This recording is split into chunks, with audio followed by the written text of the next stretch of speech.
Hello everybody, I am Baltmatrix, and today we are taking a look at Transformers Rise of the Beast Core Class ARCEE. I picked this figure up over at Amazon.com, and it is currently available or is shipping very soon from the Hasbro Pulse. This little ARCEE figure is interesting.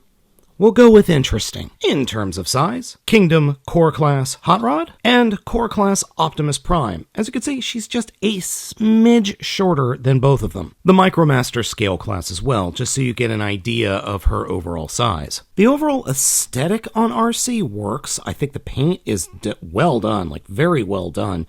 And the overall feel of the figure, especially from the front, is pretty good. Also what's pretty good is the face sculpt. It does look a little bit eerie, but overall it's done well, especially at this super tiny size. The head sculpt does work, even though she's got a giant hole in her head, and yeah, it's a nice upgrade to ARCEE. It does remind me of Studio Series Bumblebee movie ARCEE, so there is that. The eyes are just dots. And quite frankly, I feel like I'm going to fall into those eyes because they're trying to get me. Oh no, they're coming for me, and they're going to absorb me. Ah! Poseability for this figure is greatly hampered by the ginormous junk hanging off the back and off the rear of the legs, and those feet aren't anything to write home about either. I mean, they're just gigantic bottom feet and lower legs. It makes sense in the alt mode. The figure comes with this gun. At least I'm assuming it's supposed to be a gun. Truth be told, it kind of looks like a weaponized toaster. I mean, seriously, it looks more like a weaponized toaster or a handheld toaster than an actual gun. Now, back to the poseability. Head is on a ball joint, though is very tight. Ball joint in the shoulder. There is a hinge that allows the shoulder to move up and down. That's for the transformation. No torso articulation due to the transformation. And then there is a hinge joint in the leg, or I'm sorry, in the knee. And forget about the feet. Just forget about them. Though you do have this hinge joint for the wheels that you can move the wheels a little bit to give her some heels. Otherwise, she just has a tendency to fall on her backside quite a bit, especially if you don't use those wheels as heels. Something with the gun to be aware of is it's a little weird. So the hands appear to be molded in such a way that the top of the hand is actually a little wider than the bottom. So when you push the gun in, it's super loose up until about halfway, and then once you push it all the way down, that gun's not going anywhere. I mean, it can turn, but it's not going anywhere. It's just odd, because when I first got a hold of the figure and put the gun in its hand, I was like, oh, that's super loose. And then I really had to push the first time on both hands, and now it just slides in pretty well. It does require a little bit of force, but it stays put now. Transformation time. Grab the head and pull it forward, and you're going to feel like you're going to break it, but this is what you're supposed to do. You're supposed to flip it all the way forward. Then grab the arms and flip them up, and get the shoulders all the way up, and you want everything pointing up like that. And you bring the other shoulder up. The actual pink shoulder bits will peg into each other, and then the forearms will peg into each other, though not easily. I end up having to kind of wedge them in at an angle, otherwise it won't go in. And then that's going to be the rear of the vehicle mode. Now for the legs. Take the legs and flip them out like she's doing the splits. Once the legs are split like that, take them and turn them 180 degrees, and so that the red of the outer legs is pointing towards the forward part of the robot mode, and flip down the tires, though sometimes the hinges don't want to cooperate. Now, the knees. Just below the knees is a double hinge that you will then flip up into the upper thigh, or the back of the upper thigh, like so. And now take the upper torso and turn it around 180 degrees. And yes, there is torso articulation. Just with the motorcycle components in the way, you can't get much rotation. Then take that front of the motorcycle and flip it up over the legs until you hear it kind of snap into place. Fold the legs down, and they don't really peg into place anywhere. They just kind of fold down.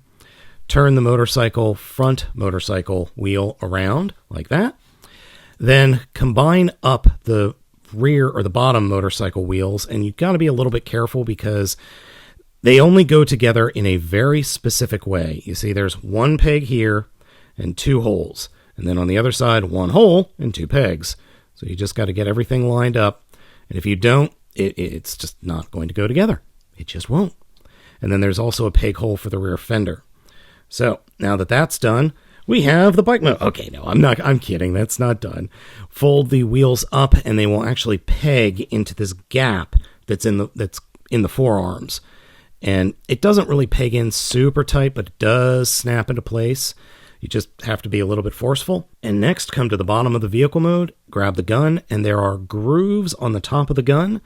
They will slide into these pegs that are there, and we are done with the bike mode. Bike mode is pretty darn good. I think it works really well, and it looks good. The gold in the wheels is a nice touch, and the red and the white and the little bit of pink all work incredibly well. Yes, there is a robot head sticking down right there, but you don't really notice it unless you're looking for it. From the top, it looks like a motorcycle, and it works well. This is obviously the mode that they were intending for the figure, as opposed to the robot mode, which is a bit rough.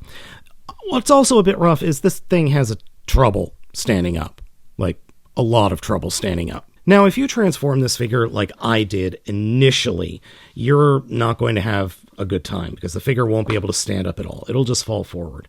What I've ended up doing is taking the front of the vehicle mode and kind of pushing it up a little bit farther than it's supposed to go, and then kind of tweaking it just a little bit and pulling the, gun down a little bit to be the kickstand. So it then will rest okay. It's not great though. It just isn't. And even though I like the look of the bike mode a lot better than I like the robot mode, bike mode has just standing up issues. Overall, this ARCEE figure is okay. It's not great, but it's not awful either. And if you can look past a couple of the flaws, there's a fun figure here. There really is.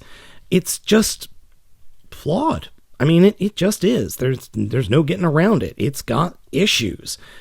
But I kind of forgive it, especially at this size class. The folks in the engineering team at Hasbro and Takara were very ambitious with this thing, and they don't really have a lot of, space to work with. I mean, how are you going to make a very detailed ARCEE figure out of a core class mold and a motorcycle? They could barely pull off a deluxe ARCEE from Transformers Prime. I don't really have much faith that they're going to be able to pull off the perfect core class figure. I mean, that's a lot of junk in that trunk.